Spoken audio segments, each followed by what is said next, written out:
నీ తండ్రి నీకు దూరం అయ్యాడేమో, తండ్రి లేని ఎడబాటు నీ జీవితాన్ని తొలిచేస్తా ఉందేమో. ఈ రాత్రి కాల సమయంలో యేసుక్రీస్తు ప్రభువారు ఈ లోకానికి ఎలా వచ్చారంటే నిత్యుడగు తండ్రిగా. He is inseparable. నీ పరలోకపు తండ్రితో నీకున్న బంధం అది ఎప్పటికీ ఆగిపోదు, అది శాశ్వతమైన బంధము. హల్లెలూయా.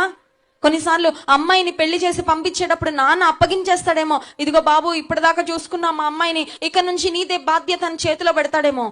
పెళ్లి కొడుకు చేతిలో గాని పరలోకపు తండ్రి మన గురించిన బాధ్యత ఈ లోకంలో మనం బ్రతికినంత కాలము ఆయన తీసుకోవడమే కాదు, నిత్య రాజ్యంలో కూడా ఆయనతో పాటు యుగ యుగాలు మనల్ని చేర్చుకునేవాడు. హల్లెలూయా.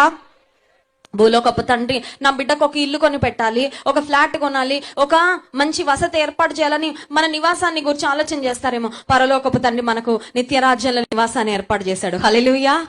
అందుకే యేసయ్య అన్నారు కదా, నా తండ్రి ఇంట అనేక నివాసములు కలవు, నేను మీ కొరకు స్థలము సిద్ధపరచ వెళ్ళుచున్నాను. I'm going to prepare a place for you.